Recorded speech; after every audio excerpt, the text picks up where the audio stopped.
I thought buying my first home would be the happiest milestone of my life. Instead, a smiling real estate agent's lie turned it into a quiet storm of betrayal. 7 years later, I showed him how dangerous patience can be.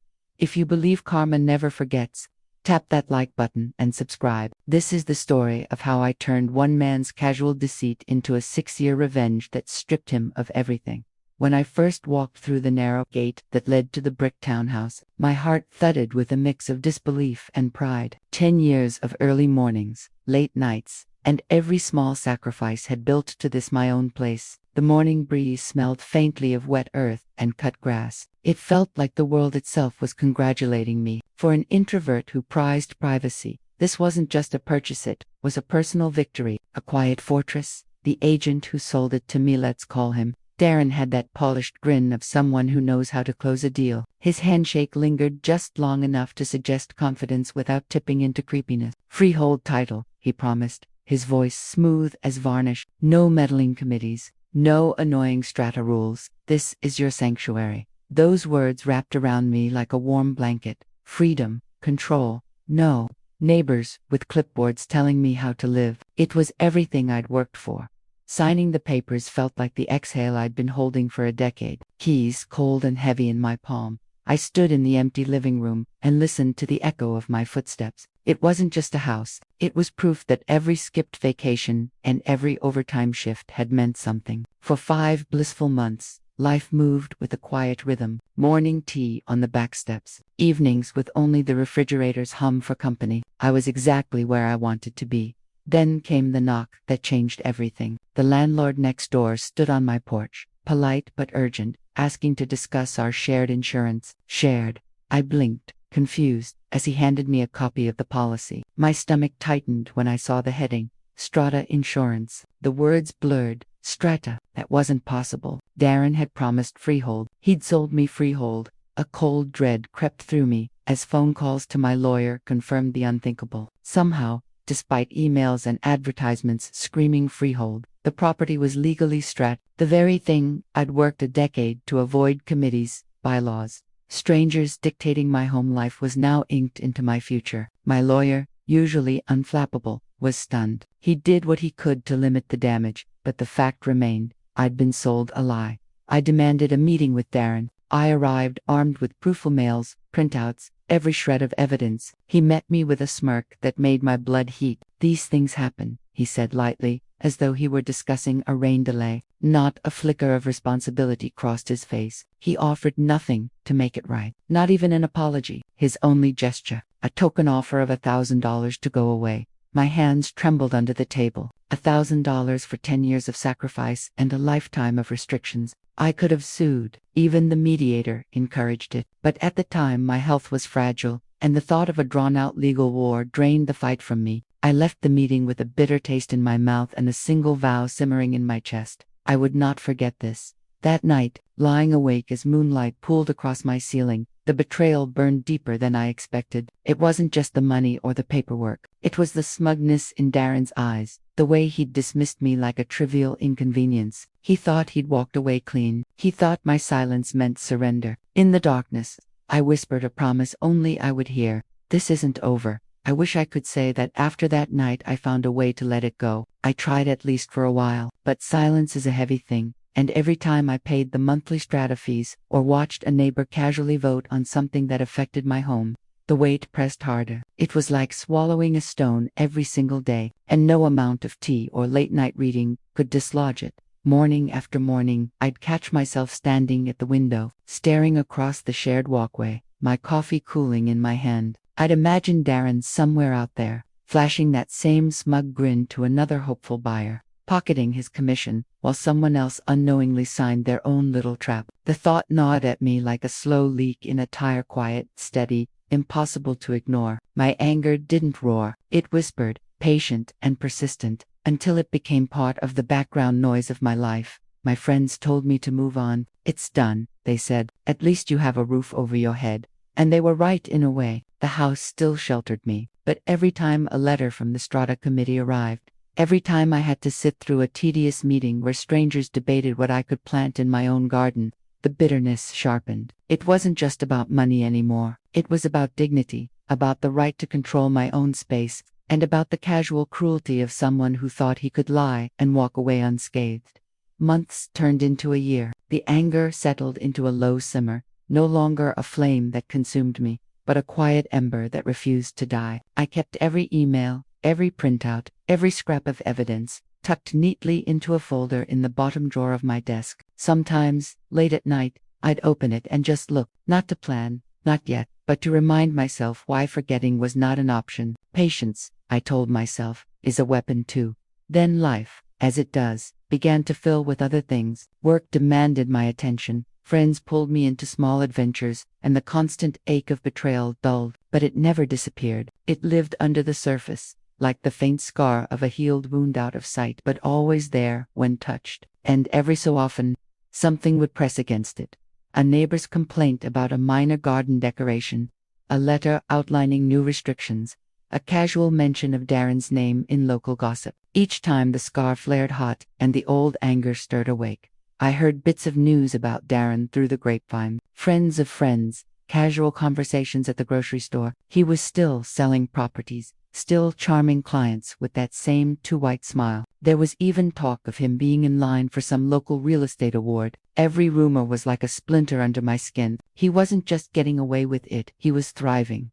One evening, after a particularly frustrating strata meeting where a neighbor had argued over the color of my fence for 45 minutes, I sat alone at my kitchen table, the minutes ticking past midnight. The house was silent except for the distant hum of traffic. My hands curled into fists without me realizing. That quiet ember inside me flared, and I understood with sudden clarity. I wasn't done. Not yet, but revenge true. Revenge couldn't be sloppy. Darren was a man who thrived on appearances. Anything obvious would only bounce off his polished exterior. I needed something subtle, something that would slip beneath his defenses and gnaw at the life he'd built. The way he'd gnawed at mine. The first idea was almost childish. A scathing online review, a public complaint, too easy to trace, too easy for him to dismiss. I needed patience. I needed something that would fester. I closed my eyes and pictured that smirk of his. That was when the shape of the long game began to form, not as a fully fledged plan, but as a shadow in the corner of my mind. Weeks passed before I acted on it. I spent evenings quietly researching, the glow of my laptop casting long shadows across the room. Darren's name wasn't hard to find. Business registrations, social profiles. He wasn't the type to hide. His Facebook page, to my astonishment, was wide open. A gallery of smiling photos and careless captions, and there, buried among vacation shots, I found it. A series of pictures from a boys on tour trip abroad, dated only a few weeks after he sold me the house. Something about those pictures, the carefree grin, the beer clutched in his sunburned hand, tightened the knot in my chest. He looked untouchable, like a man who believed consequences were for other people. I took a slow breath and kept scrolling. The more I looked, the more the shape of my plan sharpened. It would require patience, precision, and a kind of quiet cruelty I hadn't known I possessed. Still, doubt hovered. There were nights I lay awake staring at the ceiling, wondering if I was crossing some invisible line. Revenge can be intoxicating, but it's also a slow poison. I reminded myself that Darren had chosen deceit, that he'd taken my trust and turned it into profit. This wasn't petty payback. This was justice delayed but not denied.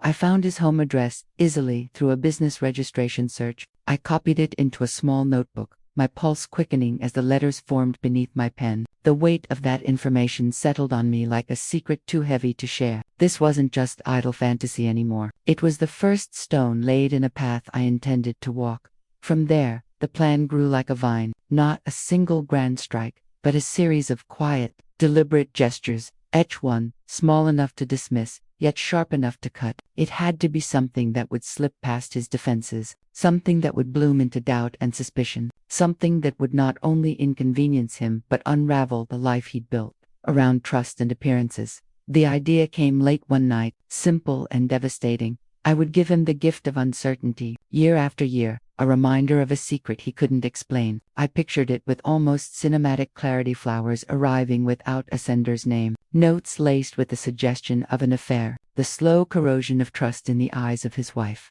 For a week I hesitated, weighing the morality of it, but each time I remembered that meeting Darren, leaning back in his chair, dismissing me with that smug grin, The hesitation dissolved. He had planted this seed when he chose to lie. I would simply help it grow. The first bouquet arrived on the 1-year anniversary of the property sale. I ordered it online, carefully choosing blooms that spoke of romance and nostalgia, deep red roses and white lilies. The note was short, almost tender. Dear Darren, remembering you on this, our special day. She has your eyes. Love, L. I imagined the confusion on his face, the quick glance toward his wife, the unspoken questions that would follow. The thought sent a quiet thrill through me, a pulse of satisfaction I hadn't felt in years. It wasn't the giddy rush of victory, more like the steady beat of a long game beginning. Weeks passed, no word reached me, no sign of reaction. But that was the beauty of the plan.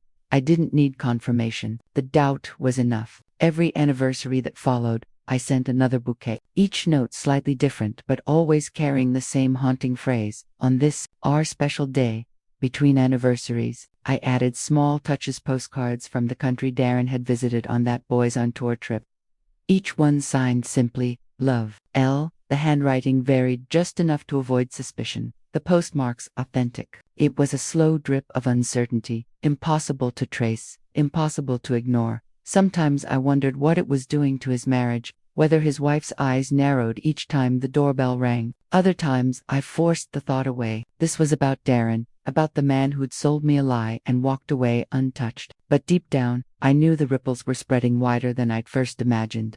Through it all, I kept my own life steady. Work, friends, quiet evenings. To anyone looking in, I was the picture of calm. Only I knew that beneath the surface, a quiet storm was unfolding, a patient reckoning that had only just begun. Each year, as I sealed the next envelope or clicked confirm order, the same thought pulsed through me like a mantra.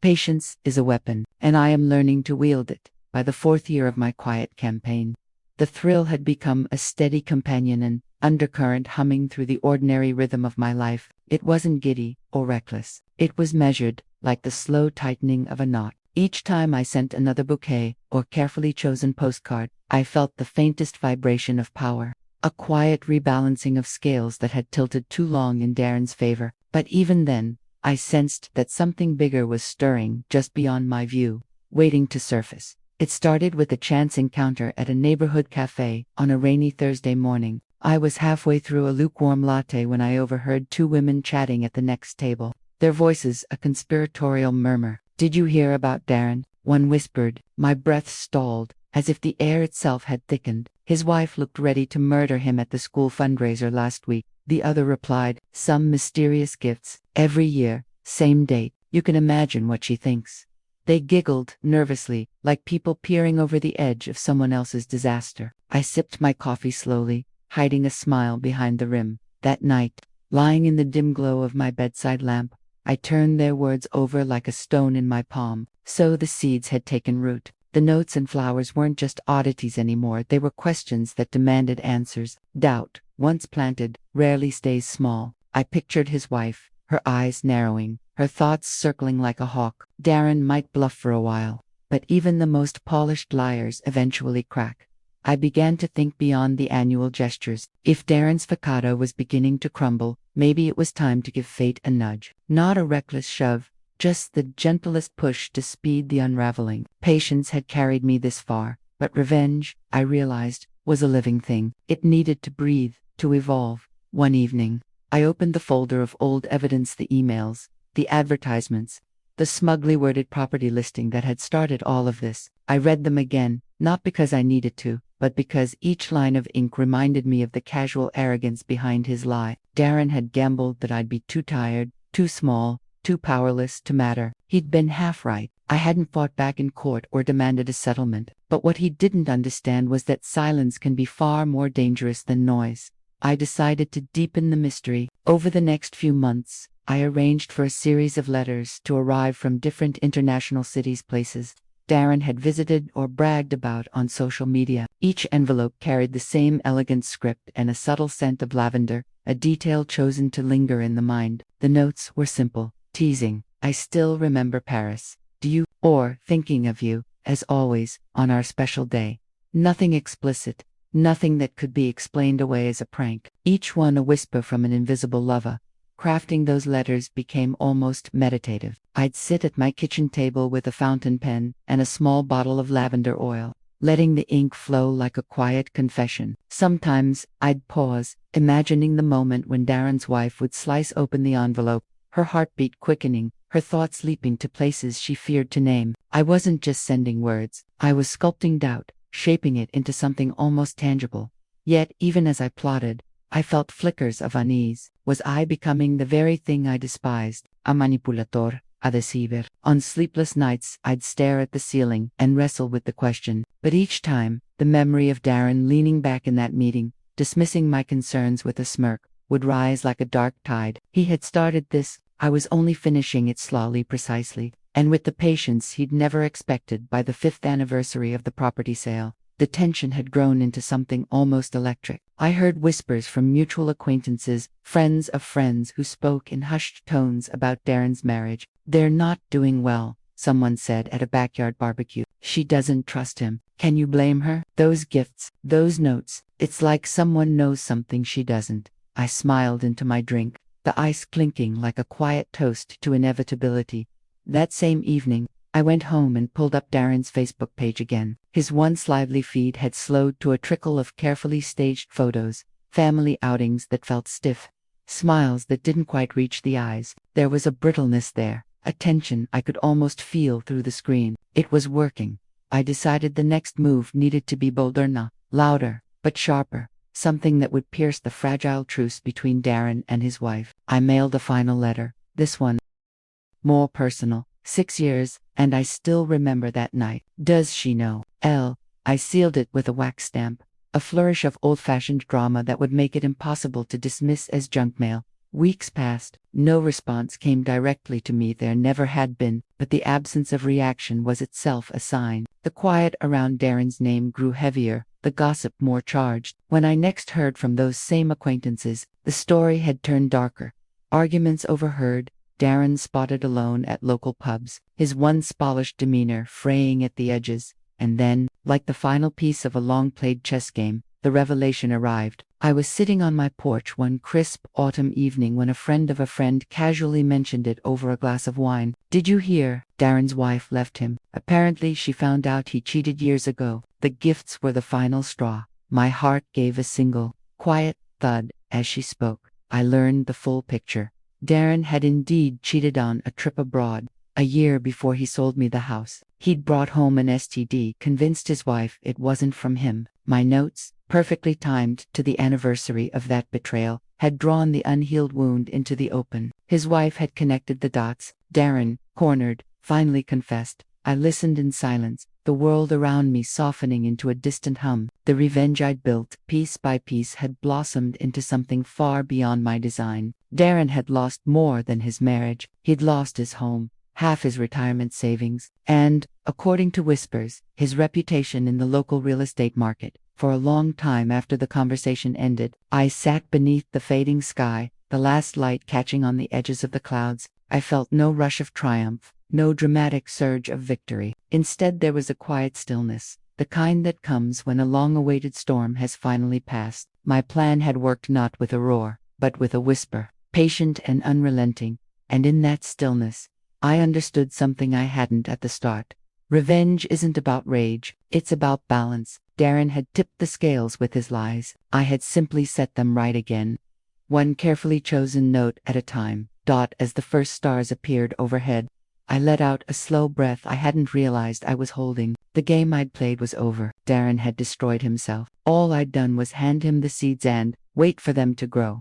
The weeks that followed Darren's downfall felt strangely quiet, like the hush after a long storm. For years I'd lived with a low hum of purpose, a private rhythm that shaped my days, the secret planning, the delicate timing, the almost ceremonial preparation of every note and gift. Now that the last move had been played and the pieces cleared from the board, the silence felt unfamiliar, like a room I'd entered for the first time. I noticed it most in the mornings. I would wake before sunrise out of habit, my mind expecting the familiar checklist dates to double-check, addresses to confirm, the next subtle move to plot. But there was nothing left to plan. Instead, I found myself sitting at the kitchen table with a cup of tea, watching the steam curl upward until it vanished. The absence of tension wasn't exactly relief, it was more complicated, as if the air itself needed time to stretch after years of being tightly wound. From a distance, I caught glimpses of the wreckage my quiet war had left behind, mutual acquaintances, people who once treated Darren like a golden boy of the real estate world, spoke of him in lowered voices. I heard of a messy separation that had turned into a costly divorce. The agency he'd boasted about had lost key clients,